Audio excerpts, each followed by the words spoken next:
বড়সড় ঘোষণা অন্নপূর্ণা ভান্ডার নিয়ে। এখনই মিলবে না ৩,০০০ টাকা করে। হ্যাঁ, ঠিকই শুনেছেন। আর এই কথা বলেছে স্বয়ং মুখ্যমন্ত্রী শুভেন্দু অধিকারী। ২৬শে মে কল্যাণীর প্রশাসনিক বৈঠক থেকে বেরিয়ে বাংলার মুখ্যমন্ত্রী জানান, ২৭শে মে অর্থাৎ বুধবার থেকে শুরু হচ্ছে অন্নপূর্ণা ভান্ডারের ফর্ম ফিল আপ প্রক্রিয়া। মুখ্যমন্ত্রী নিজে নবান্ন থেকে এই প্রকল্পের ফর্ম প্রকাশ করবেন। সঙ্গে থাকবে মন্ত্রী অগ্নিমিত্রা পাল, মুখ্য সচিব এবং স্বরাষ্ট্র সচিবও। মুখ্যমন্ত্রী জানিয়েছেন, অনলাইন এবং অফলাইন দুই মাধ্যমেই পাওয়া যাবে এই ফর্ম। অর্থাৎ যাদের মোবাইল বা ইন্টারনেট ব্যবহারের সমস্যা রয়েছে তারাও অফলাইনে আবেদন করতে পারবেন সহজে। তবে এখানেই শেষ নয়, সরকার সাধারণ মানুষের উপর পুরো দায়িত্ব ছেড়ে দিচ্ছে না। শুভেন্দু অধিকারীর কথায় বিধায়করা নিজের উদ্যোগ নিয়ে ফর্ম ফিল আপে সাহায্য করবেন। পাশাপাশি বিডিওদের নেতৃত্বে বাড়ি বাড়ি লোক পাঠাবে সরকার।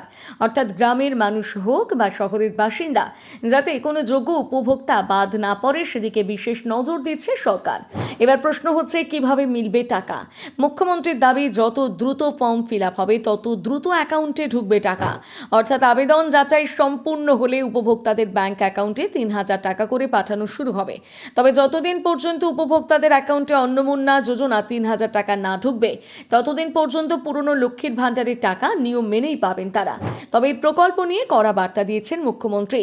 তিনি স্পষ্ট ভাষায় জানিয়েছেন, শুধুমাত্র ভারতীয় নাগরিকরাই এই সুবিধা পাবেন। ভারতের টাকা বাংলাদেশ থেকে আসা অনুপ্রবেশকারীদের জন্য নয়। তাই যদি আপনি বা আপনার পরিবারের কেউ এই প্রকল্পের সুবিধা নিতে চান, তাহলে নজর রাখুন সরকারি ঘোষণা এবং আবেদন প্রক্রিয়ার উপর।